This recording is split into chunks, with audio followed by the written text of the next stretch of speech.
हम हर वक्त अपने साथ एक गनमैन लेके नहीं घूम सकते कि मेरी बहनों अपने पास छुरियां चाकू रखना शुरू कर दो और कोई ऐसा दरिंदा नजर आए तो उसको वहीं चीर दो। और वो तबका जो सेल्फ डिफेंस की ट्रेनिंग्स नहीं ले सकता वो अपने पास ब्लेड्स, स्प्रेज, छुरियां, चाकू ये सब चीजें रखे और ऐसे दरिंदों को चीर दें। इसके अलावा कोई हल नहीं है। और एक औरत को सेल्फ डिफेंस के लिए गोली मारने की भी इजाजत है। अब आप अपने इस हक को इस्तेमाल करें कि जब निशाने इबरत बना के लटकाया जाएगा तो वो अकेला नहीं मरेगा, उस रेपिस्ट की भी घर में माँ और बहन होगी। तो उसको ये आइडिया होगा कि अगर उसने किसी की इज्जत उतारी है तो उसकी माँ और बहनों की भी कोई इज्जत महफूज नहीं। यहाँ किसी गरीब को तुम चीर देते हो और उसके फिर तुम कहते हो पब्लिसिटी स्टंट बनाते हो, उसका तुम पब्लिसिटी स्टंट बनाते हो उसको चीरने के बाद, और फिर वहां से तुम अपनी रेटिंग्स लाते हो।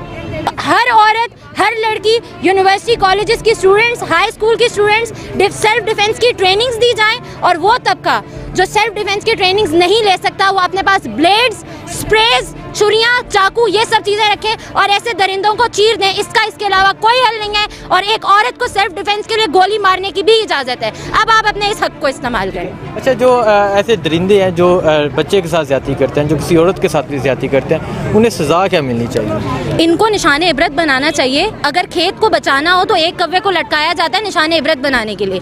इनमें से किसी एक दरिंदे, एक हैवान को अगर लटकाया जाएगा ना तो ये निशाने इबरत होगा। तो कोई ऐसा करने से पहले 1000 दफा सोचेगा कि जब निशाने इबरत बना के लटकाया जाएगा तो वो अकेला नहीं मरेगा, उस रेपिस्ट की भी घर में माँ और बहन होगी। तो उसको ये आइडिया होगा कि अगर उसने किसी की इज्जत उतारी है तो उसकी माँ और बहनों की भी कोई इज्जत महफूज नहीं है। तो रेप, ज्यादती के जो वाक़यात हैं, इसकी रीज़न क्या है? देखें, पहली बात तो ये कि आप ऐसी साइट्स जो इन चीज़ों को हवा दे रही हैं, जो इस शैतानियत को जगा रही हैं, आप उन साइट्स को ब्लॉक करें। खुदारा आप उन साइट्स को ब्लॉक करें, इस शैतानी हवा को रोकें, इन साइट्स को ब्लॉक करें।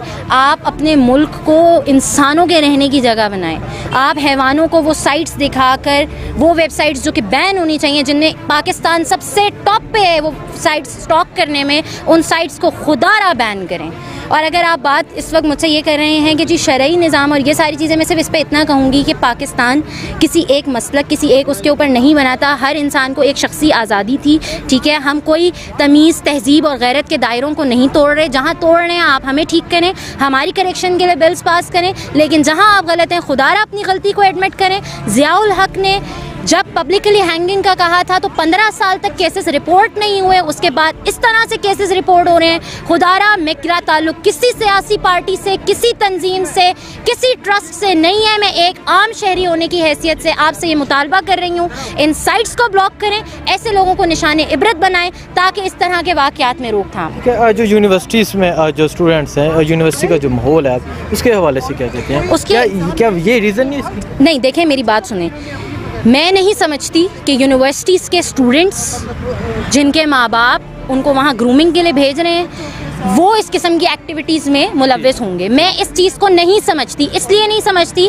कि एक यूनिवर्सिटी, पाकिस्तानी यूनिवर्सिटी की, सरकारी यूनिवर्सिटी की भी इतनी फ़ीस है कि कोई, जैसे कहते हैं ना, कच्ची आबादी का बच्चा वहाँ से नहीं पढ़ा सकते। सही है, तो अच्छे घरों से डेफिनेटली वहाँ पे बच्चे आ रहे हैं। जब अच्छे घरों से आ रहे हैं तो उनकी माँओं ने उनको कुछ तो सिखाया है। और जितने रेप केसेस हुए हैं, आप कोई एक स्टूडेंट यूनिवर्सिटी का साबित करके दिखा दें। और रही बात आप यूनिवर्सिटी के माहौल की बात करें, देखें वो पर्सन टू पर्सन वेरी करता है। सही है, इफ़ को एजुकेशन के अंदर मामलात ख़राब हो रहे हैं या को एजुकेशन के अंदर रिलेशनशिप्स में मामलात ख़राब हो रहे हैं, वो पर्सन टू पर्सन है, वो माँ बाप की जिम्मेदारी है, वो टीचर्स की जिम्मेदारी है, वो उसको वहाँ कंट्रोल कर सकते हैं।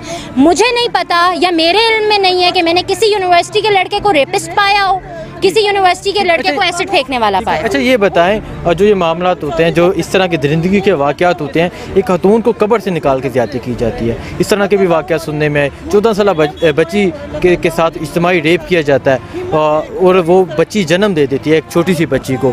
और उसके हवाले से आप जो एक छोटे 4 साल बच्चे के साथ, 3 साल बच्ची के साथ जो रेप हो रहे हैं, इसकी क्या रीज़न है और इस पर कैसे कंट्रोल है? इस पर कंट्रोल ऐसे ही हो सकता है कि आप सेल्फ डिफेंस सिखाएं अपने बच्चों को, अपनी बच्चियों को, अपने बच्चों को सेल्फ डिफेंस की ट्रेनिंग्स करवाएं। स्कूल्स में, कॉलेजेस में, यूनिवर्सिटीज़ में, ऑफिसेज में वर्कशॉप्स करवाएं आप सेल्फ डिफेंस की।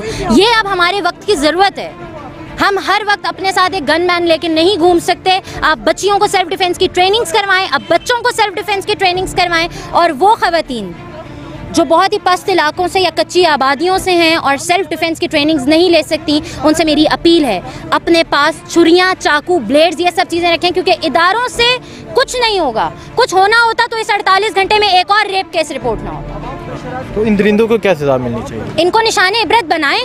2-4 को आपने निशाने इबरत बना दिया, उसके बाद ये केसेस नहीं रिपोर्ट होंगे। ज़ियाउल हक के दौर में जब उसने सरेआम फांसी का कहा था, 15 साल तक कोई रेप केस रिपोर्ट नहीं हुआ। अगर हुआ भी होगा तो शायद साल में 2-4 हुए होंगे। यहाँ तो आपकी गिनती ही नहीं रुक रही, हर एक खबर सिर्फ खबर बन के आती है, कोई इम्प्लीमेंटेशन आप लोग नहीं कर रहे। तो अब अगर आप इम्प्लीमेंटेशन नहीं कर रहे तो हर औरत से मेरी अपील है, खुद इम्प्लीमेंटेशन करें और अपना सेल्फ डिफेंस खुद करें। और औरत को सेल्फ डिफेंस में गोली मारने की भी इजाज़त है।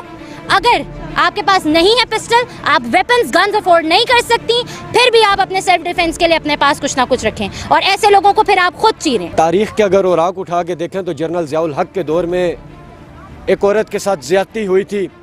उन दरिंदों को पिंडी की रोडों पर सरेआम लटका दिया गया था, फांसी दी गई थी और 1 हफ्ते से ज़ायद उनकी लाशें चौक चौराहों में झूल रही थी उन रस्सों के साथ।